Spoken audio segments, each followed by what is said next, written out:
Khulna medical college হাসপাতালের নতুন পরিচালক ডাক্তার গাজী মোহাম্মদ আইনুল ইসলাম দায়িত্ব গ্রহণের পরই এক নতুন আশার আলো দেখছেন রোগী ও স্বজনরা। ETV24-এর সঙ্গে সাক্ষাৎকারে তিনি হাসপাতালের দীর্ঘদিনের নানা সমস্যা ও সংকট একে একে সমাধানের অঙ্গীকার ব্যক্ত করেছেন। তার ভাষায়, এ হাসপাতাল কেবল চিকিৎসা প্রতিষ্ঠান নয়, এটি দক্ষিণ পশ্চিমাঞ্চলের লাখো মানুষের আস্থার শেষ ভরসাস্থল। তাই এর প্রতিটি সেবাকে তিনি করতে চান আরও আধুনিক, স্বচ্ছ ও মানবিক। আমি অত্র হাসপাতালের পরিচালক হিসেবে জয়েন করেছি আগস্ট মাসের 27 তারিখে।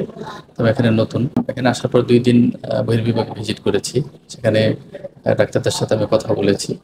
তো আপনার যে প্রশ্নটা, সেটার বিষয়ে আমি আরও খোঁজখবর করব এবং এই ধরনের কোনো অনিয়ম যদি আমি পাই, বিশেষ করে কোনো লিখিত অভিযোগ যদি পাই, তাহলে আমি ওই সংশ্লিষ্ট যে কর্মকর্তা হোক, কর্মচারী হোক, তার বিরুদ্ধে আমি ব্যবস্থা নেওয়ার জন্য ঊর্ধ্বতন কর্তৃপক্ষকে অবহিত করবো এবং ব্যবস্থা নেব।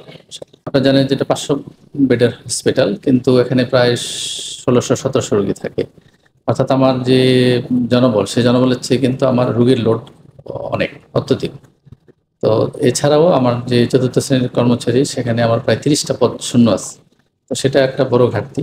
আউটসোর্সিংয়ের যে কর্মচারীদের বিষয়, সেটা আমাদের একটা প্রকিউরমেন্ট করে তাদের নিয়োগ দিতে হয়, সেটা প্রক্রিয়াধীন আছে। নতুন ইজিপি সিস্টেমের মধ্যে আমাদেরকে ওটা করতে বলছে, তো সেটা একটু সময় সাপেক্ষ আছে, আমরা সেদিকে আগাচ্ছি। আউটসোর্সিংয়ের জনবলে নেওয়ার পরে যে পরিচ্ছন্ন কর্মী আছে তাদের মাধ্যমে এবং আমার যে স্টাফ আছে তাদের মাধ্যমে এই বিষয়ে আমি আরও সচেষ্ট হব, যাতে পরিবেশ যতটা সম্ভব সহনীয় এবং উন্নত পরিস্থিতিকে নিয়ে যাওয়া যায়। এসেছি অল্প কিছুদিন, তো সব জায়গাটাতে আমি হাত দিব। যতগুলো অনিয়মের ক্ষেত্র আছে, দালালি বিষয়টা আসলে বাংলাদেশের সকল সরকারি হসপিটালে এটা আসলে একটা ক্ষেত্র এবং একটা সমস্যা। তো আমাদের এখানেও আছে, এটা অস্বীকার করি না।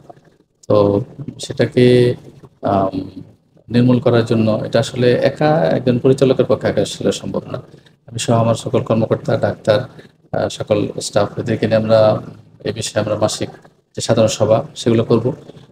পাশাপাশি আপনারা গণমাধ্যম কর্মী আছে, আপনাদের পরামর্শ সহ সহযোগিতা, এলাকাবাসীর সহযোগিতা, আইনশৃঙ্খলা বাহিনীর সহযোগিতা, সব প্রশাসনের সহযোগিতা, সবার মাধ্যমে কিন্তু এই বিষয়টাকে আমরা সমাধান করতে চাই।